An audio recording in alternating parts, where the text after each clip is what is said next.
Amém? Em nome de Jesus. Vamos ler a palavra do Senhor, Deuteronômio, capítulo 6, o verso 5. O texto é bem conhecido dos irmãos.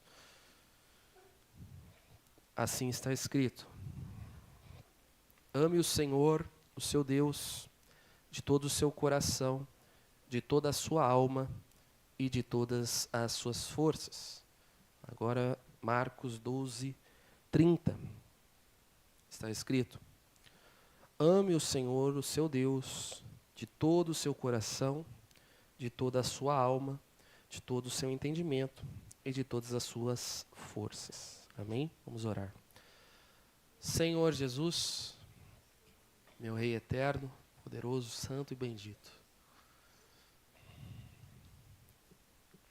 eu recuo a sua graça, meu Deus, essa noite, a sua misericórdia sobre a minha vida e sobre a vida dos meus irmãos que estão aqui e aqueles que estão acompanhando os seus lares. Que essa mensagem, ó Deus, não parta de mim mesmo, mas seja conduzida pelo Teu Espírito Santo. Que o Senhor possa levar esta mensagem além dos ouvidos, ó Deus, fazendo-a chegar no coração de cada pessoa que está ouvindo. Que o Senhor possa nos moldar, nos aperfeiçoar para Ti, meu Deus. Purifica-nos, Senhor. Renova-nos, ó Deus, pelo poder da Tua palavra. Que o Senhor seja glorificado e exaltado e a sua igreja seja fortalecida. Em nome de Jesus. Pode sentar, irmãos.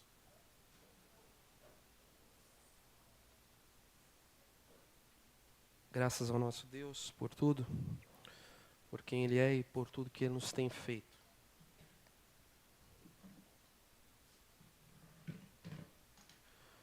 É muito bom estar na presença de Deus, desfrutar da sua graça, bendita, maravilhosa. Sem ela nós não somos nada. Desfrutar do santo amor de Deus, a santa justiça, enfim, por quem Ele é e por tudo que Ele nos tem feito sobre as nossas vidas. Eu quero meditar um pouco nessa noite com os irmãos acerca do nosso amor para com Deus. Amém? O quanto nós amamos o Senhor. Como todo mundo sabe, não é segredo, desde que o homem pecou, no início, a humanidade toda ela foi afetada com um grande mal, um grande problema, que é o pecado. Objetivamente falando, não havia uma solução para este problema. Nenhum ser humano foi capaz de resolver, de trazer uma solução para o pecado. O grande problema do homem, desde o Éden até os dias de hoje, é o pecado e não é outra coisa. Os anos passam, milhares de anos passam, e o sofrimento ele continua sendo causado pela mesma situação, que é o pecado. Até o dia em que Cristo Jesus se faz carne, vem ao mundo, habita entre nós, trazendo uma esperança da solução deste grande problema. E ao se fazer carne, o propósito principal da encarnação de Jesus é de salvar pecadores.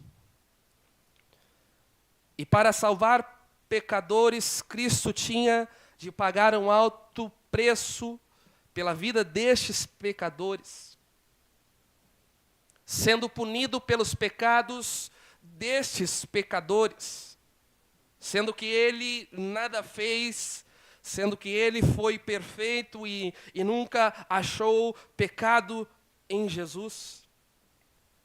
Mas Cristo fez essa grandiosa obra. Ele vai à cruz do Calvário não para satisfazer a justiça dos homens, não porque os romanos condenaram ele ou porque os sacerdotes tramaram contra ele. Ele vai à cruz com o propósito de satisfazer a justiça divina.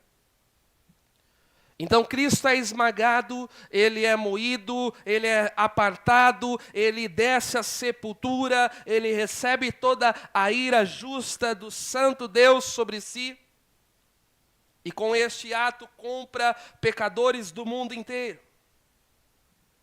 Porque o sangue de Jesus Cristo é o que garante perdão e purificação para os pecadores. Redenção, nova vida, transformação. E diante da ação do Senhor em favor dos pecadores, uma coisa fica claro: Ele nos amou de tal maneira, conforme é declarado em João 3,16. Jesus, ele provou o seu amor por nós quando morre em nosso lugar, no estado nosso de pecadores. Ele nos amou primeiro. Tendo-nos amado, amou-os até o fim. E tudo isso está escrito na Bíblia. Então fica claro para nós que Deus ama os seus filhos.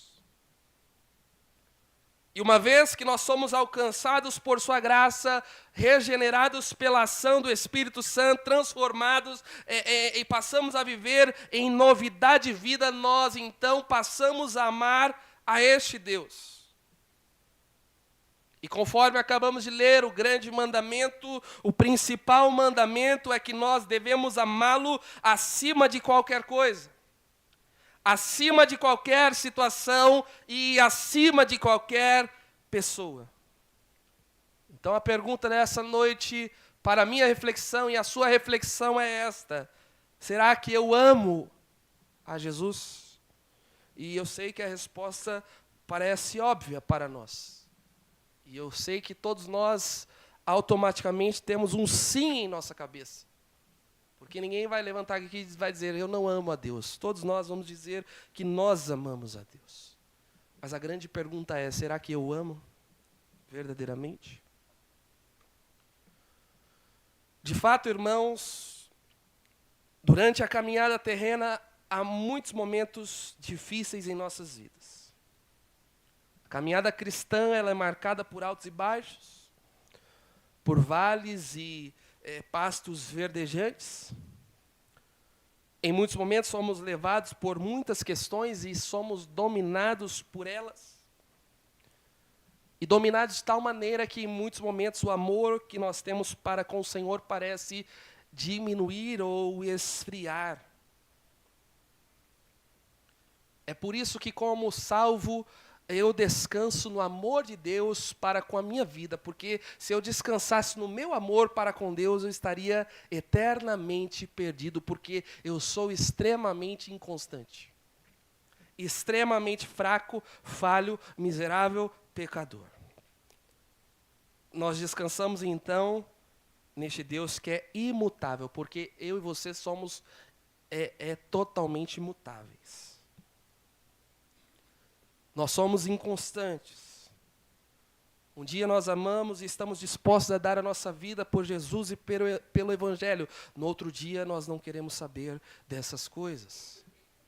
No outro dia nós não queremos nos envolver tanto com esse tipo de situação. Eu tenho os meus afazeres, eu tenho as minhas obrigações, eu tenho as minhas responsabilidades.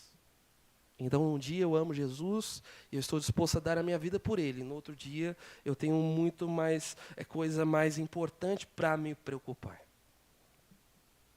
E apesar disso fazer parte, irmãos, da nossa natureza pecaminosa, nós não podemos nos acomodar. Nós não podemos aceitar isso em nossas vidas. E nós precisamos nos esforçar para amarmos mais a Deus. Uma das grandes tristezas que eu tenho na minha vida pessoal, sabe qual é? No meu coração, é justamente o fato de eu não amar Jesus como eu deveria amar Jesus. Isso me rasga, isso me destrói, porque eu preciso amá-lo muito mais do que eu amo. E eu sei que eu não amo o como eu deveria amá-lo. E isso me faz em pedaços. Porque Deus, Ele nos ama com um amor extremamente bendito e incomparável. Nós amamos em muitos momentos pelos benefícios que nós recebemos. E quando já não somos tão beneficiados assim, este amor esfria. Este amor diminui. E nós precisamos lutar contra isso. Nós lemos 2 textos no início. Pergunto, os irmãos notaram alguma diferença de um texto para o outro? Viram alguma diferença ou não? Sim ou não? Ninguém viu nenhuma diferença. Mas há uma diferença. Em Marcos 12:30, o Senhor Jesus Cristo falando, Ele acrescenta mais uma situação relacionada a este amor. De todo o seu entendimento. Essa é a diferença de Deuteronômio para o livro de Marcos. Porque ele fala aí, de todo o seu coração, de toda a sua alma e de todas as suas forças. E em Marcos ele acrescenta de todo o seu entendimento. E a ideia aqui, né, em relação aos textos originais, é que essa palavra alma, ela se desdobra. E essa linguagem de alma e de entendimento significa uma coisa extremamente importante. Que não é apenas uma ordem para nós obedecermos. Porque em muitos momentos nós lemos isso aqui como um mandamento obrigatório. Então eu tenho que amar a Deus porque é um mandamento. Mas a ideia aqui é que Deus, Ele está pedindo que nós o amemos de uma forma extremamente intensa, apaixonada, que envolva todo o nosso ser. Isso não significa que Deus está mendigando o nosso amor. Significa que Deus, Ele deseja que nós o amemos com todas as nossas forças. Em Provérbios capítulo 23, o versículo 26 está escrito assim: meu filho, dá-me o seu coração. E é exatamente isso que Deus quer de nós. No Calvário, Jesus Cristo nos deu o seu coração. No Calvário, Ele nos deu todo o seu amor. E a contrapartida e o seu desejo é que nós o amemos mais do que tudo. E isso deveria ser algo natural, irmãos, na nossa vida, diante daquilo que Cristo fez por nós. Contudo, isso não é natural, não é tão simples assim. Nós somos por demais falhos e fracos em relação ao nosso amor para com Deus. Nós o trocamos por coisas banais. Nós o trocamos por pessoas. Nós o deixamos por qualquer motivo. Mas a maior necessidade do meu coração é amar Jesus Cristo com toda a minha vida, com toda a minha força, com tudo que eu sou. O nosso relacionamento com Deus, ele se desenvolve e cresce com um afeto intenso e verdadeiro. E a Bíblia nos prova isso. Porque quando nós olhamos para o salmista, e ele descreve ter conhecido um pouco mais do Senhor, mais profundamente Deus, ele declara as palavras que todos nós conhecemos: a quem eu tenho nos céus, senão a ti, e na terra não desejo nada além de estar junto de ti. E a Bíblia nos prova isso quando Paulo, já convertido, ele diz: olha, eu já não vivo mais, mas Cristo vive em mim. E a Bíblia nos prova isso, quando ele continua dizendo, mesmo Paulo: eu preciso conhecer a Cristo. E a Bíblia nos prova isso quando Pedro, o apóstolo, diante das mais severas perseguições, ele olha para os seus perseguidores e diz: olha, antes de obedecer aos homens, eu preciso obedecer a Deus. E todas essas afirmações nos mostram uma coisa: um amor profundo para com Deus. Um amor intenso para com o Senhor, a primazia, a maior herança, a pérola mais perfeita, o bem mais importante da vida destes servos era um só, Jesus Cristo. David Brainerd, em seu conhecido diário, ele diz: 1 hora com Deus excede a todos os prazeres do mundo. Mas parece que os dias passam. E parece que não há uma intensidade tão profunda assim em meu coração e no seu coração. E isso nos leva a outra pergunta: o que poderíamos fazer para que este amor, então, ele aumente cada vez mais? Porque nós precisamos de uma solução para o problema, não basta apenas saber que há uma necessidade, um problema, nós precisamos de uma solução para isso. E nós temos algumas respostas. Primeiro, a principal e mais óbvia: dedicar tempo a sós com Deus. Nós vivemos dias aqui neste mundo que eles são extremamente corridos. Você vai se deitar daqui a pouco e você já está pensando no que você vai fazer amanhã, elaborando todo o seu dia, as correrias do dia que você terá. E normalmente nós passamos o dia todo correndo de um lado para o outro, com muitas tarefas, muitas responsabilidades. Nós somos a geração do imediatismo, porque nós queremos as coisas rápidas e nós corremos desesperadamente para que as coisas aconteçam rápido para nós. E em muitos casos, quando não se sabe dividir o tempo, as coisas, as prioridades, isso afeta diretamente o nosso relacionamento a sós com o Senhor. E note, eu não estou falando de participar de culto, eu não estou falando de movimento, eu estou falando de um relacionamento a sós com Deus. Aquilo que Jesus Cristo disse no Evangelho de Mateus: vá para o seu quarto e ore ao seu Pai no secreto. E é preciso ser sincero, irmãos, diante de Deus. E eu preciso ser sincero diante de Deus. Qual foi a última vez que talvez você conseguiu se desligar de tudo? E quando eu digo de tudo, é de tudo e de todos. E passar 1 hora, que seja, algumas horas talvez, diante da presença de Deus, apenas pelo prazer de estar diante dEle. A correria é a nossa grande desculpa. Mas Jesus Cristo nos prova, irmãos, que uma vida corrida não é motivo para não termos comunhão com Deus. Porque o homem mais corrido, o homem mais seguido, o homem mais procurado de todos os tempos, Jesus Cristo encarnado, as multidões o procuravam de um lado para o outro, e ainda assim ele tinha tempo suficiente para atender as multidões, e isso não afetava o seu relacionamento pessoal. Porque os evangelhos registram que ele se retirava às madrugadas, que antes do dia amanhecer, ele se levantava antes de todo mundo, ia para o monte orar e ali mantinha sua comunhão. Então isso mostra que a correria não é uma desculpa.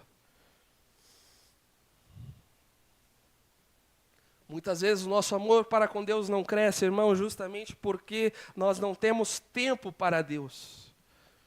Porque somos inconstantes. Porque não conseguimos parar 1 hora e esquecer o celular, esquecer a esposa, o marido, o colega de trabalho, o namorado, a namorada, os filhos. Nós não conseguimos. E elevar os nossos pensamentos aos céus e nos derramar na presença de Deus. É só você meditar no seu coração, meu irmão. Nós já estamos no mês 7 de mais um ano. Esse mês está acabando, ele voou. O ano está voando novamente. Vai acabar um ano de novo. Olhe para o seu coração. Medite aí no seu coração quanto tempo você gastou a sós com Deus em 7 meses que se passaram. A resposta que você tiver é a resposta que você vai dar sobre o seu amor para com Deus. Nós precisamos entender que Deus é muito mais do que uma programação de domingo, do que o participar de um culto. Deus é a nossa vida. Deus é a nossa vida. Deus é a nossa maior herança. Nós encontramos relatos bíblicos aqui de homens que mostravam um amor profundo com Deus. Um exemplo conhecido, Paulo e Silas, alta noite, raiava, após um dia longo de trabalho, de evangelismo, de batalha espiritual, e como se não bastasse tudo isso, de levar uma grande surra e de ser açoitado severamente e lançado num cárcere. Mas também era uma grande oportunidade de estar diante da presença de Deus. O lugar não era o melhor, a condição não era a melhor, mas eles não podiam perder a oportunidade de se derramar aos pés de Jesus. Mesmo com a noite avançando, mesmo com o corpo cansado e machucado, o desejo de falar com Deus era maior do que qualquer aflição e problema. O desejo era maior do que as dores. O amor pelo Senhor se sobressaía diante das situações adversas. O salmista, no capítulo 42, verso 1 e 2, diz assim: assim como a corça anseia por águas correntes, a minha alma anseia por ti, ó Deus. A minha alma tem sede de ti, do Deus vivo. Quando poderei entrar para me apresentar a Deus? Quando foi que a minha alma clamou dessa forma, com essa intensidade, com esse desejo tão profundo pelo Senhor? O Salmo 63, o verso 1 e 2 diz assim: ó Deus, Tu és o meu Deus, eu te busco intensamente, a minha alma tem sede de Ti, todo o meu ser anseia por Ti, numa terra seca, exausta e sem água, quero contemplar-Te no santuário e avistar o Teu poder, a Sua glória. Mas quando foi que a minha alma ansiou tão intensamente por Deus assim? Quando é que Jesus tem sido o meu deleite mais prazeroso? Porque é certo que eu tenho tempo para muitas coisas e eu me desgasto com muitas coisas e muitos problemas, mas eu preciso ter mais tempo para Deus. Você precisa ter mais tempo para o Senhor. Há uma passagem conhecida que nos mostra qual deve ser a nossa prioridade. Lucas capítulo 10, verso 39 ao 42. Diz assim: Maria, sua irmã, ficou sentada aos pés do Senhor, ouvindo-lhe a palavra. Marta, porém, estava ocupada com muito serviço. E aproximando-se dele, perguntou: Senhor, não te importas que minha irmã tenha me deixado sozinha com o serviço? Manda ela me ajudar. Respondeu o Senhor: Marta, Marta, você está preocupada e inquieta com muitas coisas. Todavia, apenas uma é necessária. Maria escolheu a boa parte e esta não lhe será tirada. Em muitos momentos nós estamos assim, inquietos com muitas coisas, dominados por muitos problemas. Enquanto isso, o Salvador está diante de nós, nos esperando em sua presença. E tudo o que nós devemos fazer é sentar aos seus pés para ouvi-lo, para amá-lo e para buscá-lo. Nós precisamos estar a sós com Deus, para que o nosso amor para com Ele aumente. E só acontecerá se você dedicar tempo a Jesus. E isso é trabalho, isso é esforço, isso é dedicação, isso é muitas vezes abrir mão de dormir um pouquinho mais. Isso é recompensador. Porque não há coisa mais maravilhosa neste mundo do que amar a Deus e ser amado por Ele. Não existe. Segundo, buscar a santificação. Na caminhada cristã, nós falamos alguns dias sobre este tema em 1 Pedro. Nós temos que lutar constantemente contra o nosso eu, contra o pecado. O que faz separação de nós e Deus? A resposta é óbvia, é o pecado. Isso nos afasta de Deus. Paulo, consciente disso, ele declara lá em Coríntios: mas esmurro o meu corpo e faço dele o meu escravo. Consciente disso, ele dá um conselho ao seu discípulo Timóteo, e ele diz: fuja dos desejos da sua mocidade. Consciente disso, ele diz: eu não vivo mais, é Cristo que vive em mim. Jesus disse: olha, negue-se a si mesmo. Quanto mais nós nos dedicarmos em santificação na nossa vida, muito mais nós vamos amar a Deus. Por quê? Porque haverá mais proximidade com o Senhor. Nós vamos abandonar algumas atitudes que desagradam ao Senhor.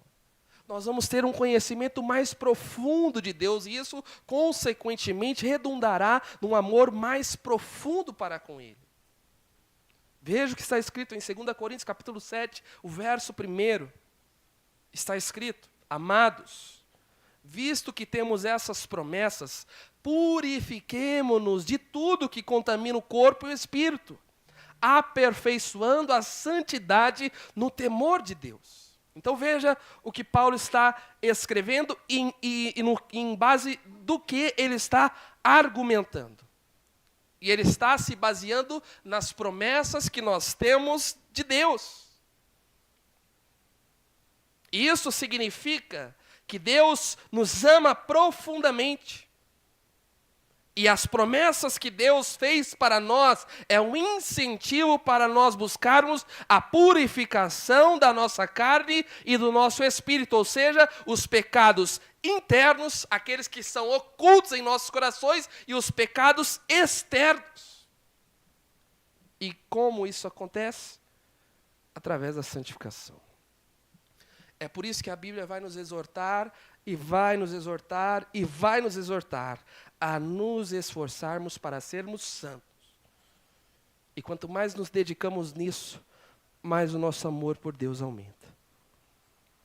Você ficará mais sensível a Ele. Você estará sensível à sua voz. Você estará mais próximo dEle. O seu desejo será mais de Deus e menos das coisas do mundo. Nós vivemos tranquilamente com este amor fraco para com Deus por causa do nosso pecado. Dá um tempo nas suas redes sociais. Para de ouvir esses lixos de música que afeta a sua comunhão com Deus. Pare de gastar tempo falando dos outros. Dedique um pouquinho mais na leitura da palavra, santificando a sua mente, o seu coração, e você vai ver que Deus, ele se tornará tudo para você. 1 Tessalonicenses, capítulo 4, versos 7 e 8 diz assim: porque Deus não nos chamou para a impureza, mas para a santidade. Portanto, aquele que rejeita estas coisas, não está rejeitando o homem, mas a Deus, que lhes dá o seu Espírito Santo. Então veja a gravidade e a profundidade. Talvez eu estou falando aqui, e você na sua mente, você está vagueando, falando: nossa, quanta bobagem. Não é a mim, não é as minhas palavras, porque eu sou um nada. Mas é a Deus que nós rejeitamos. É o Espírito de Deus.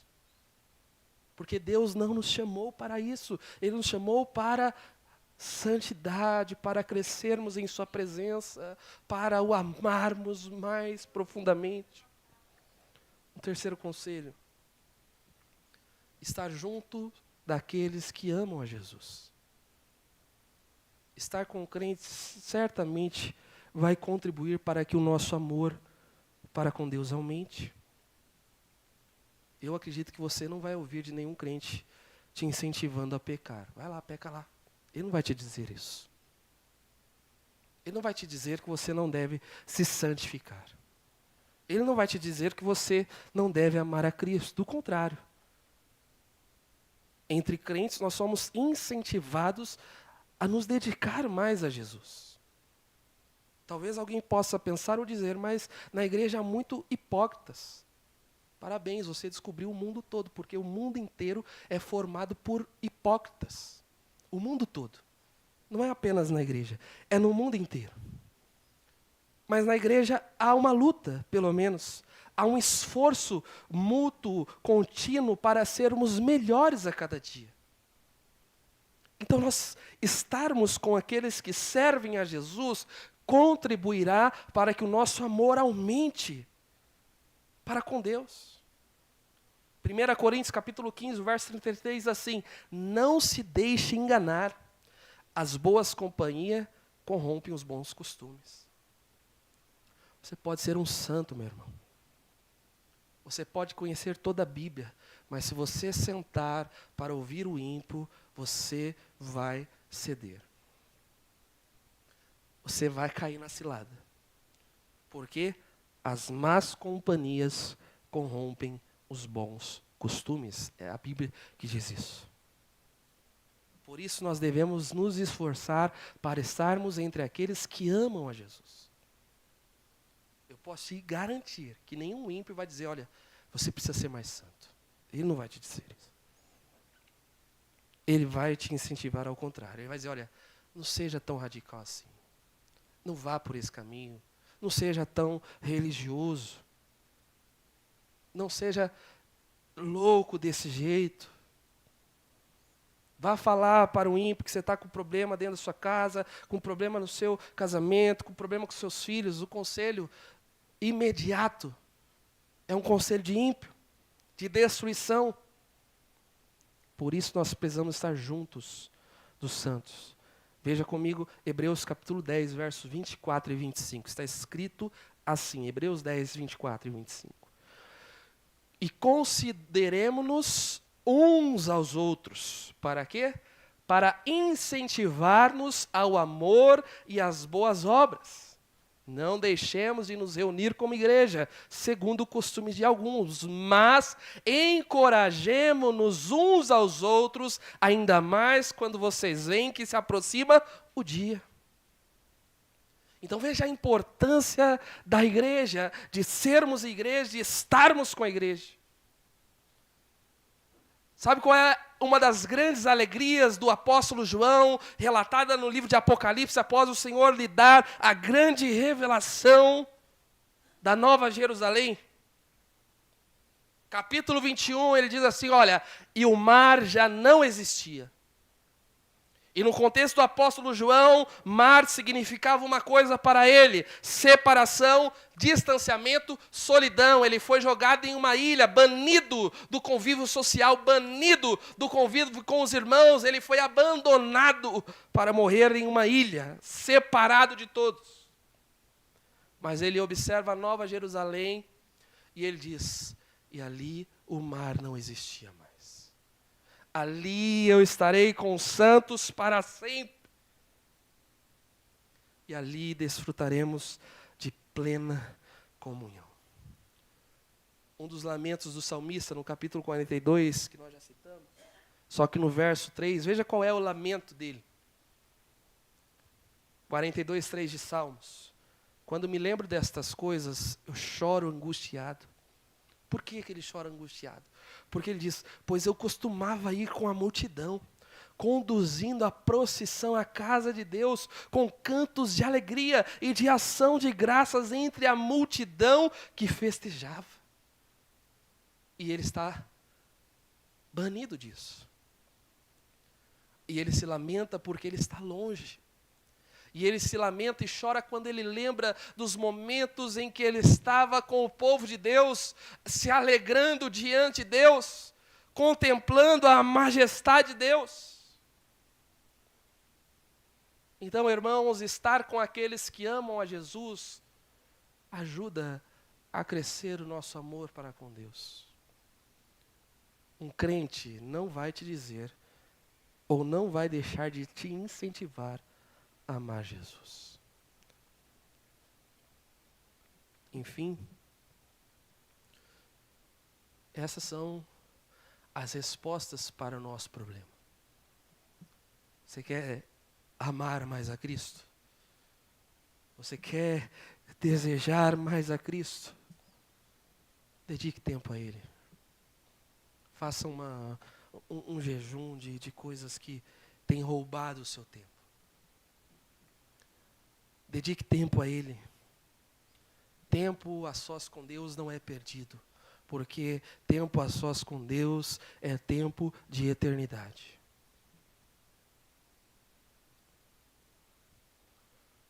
Cresça em santificação.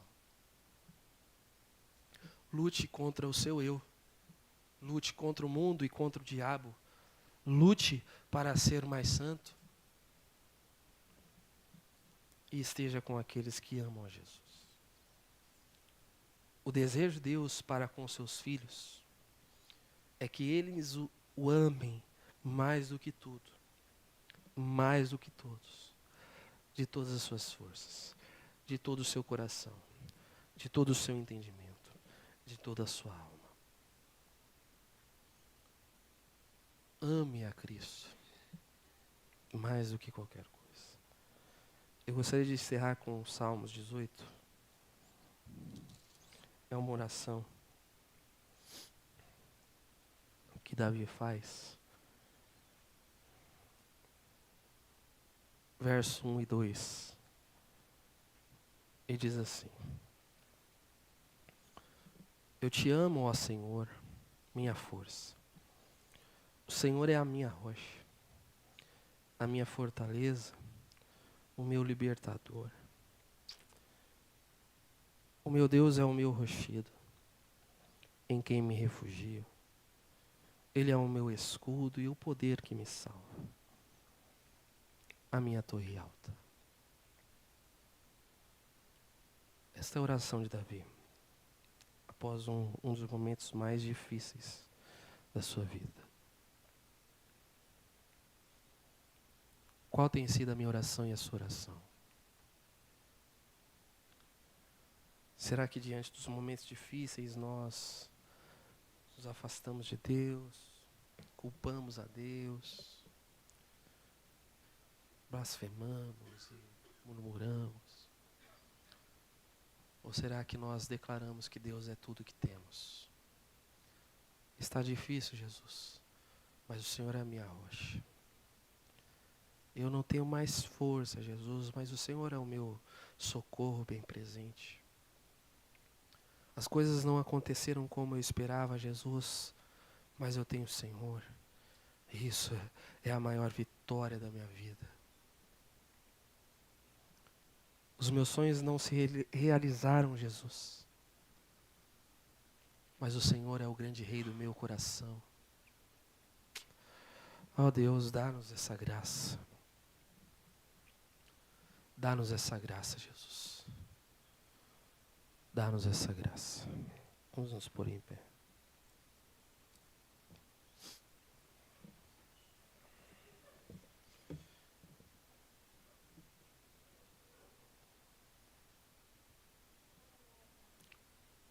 Vamos orar, irmãos. Fale com o Senhor. Talvez nós chegamos à conclusão que não o amamos tanto assim. Que não o amamos o tanto quanto deveríamos amá-lo. Mas ainda há graça. Ainda há bondade. Ainda há misericórdia. E ainda há tempo. Há tempo de você restaurar a sua comunhão com Deus. Há tempo de você dedicar mais tempo a Jesus. Há tempo de arrependimento, de mudança. Hoje é o tempo, meu irmão.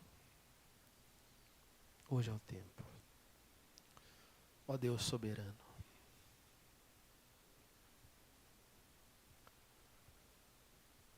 O Senhor é um Deus de amor e de misericórdia e de bondade, ó Deus.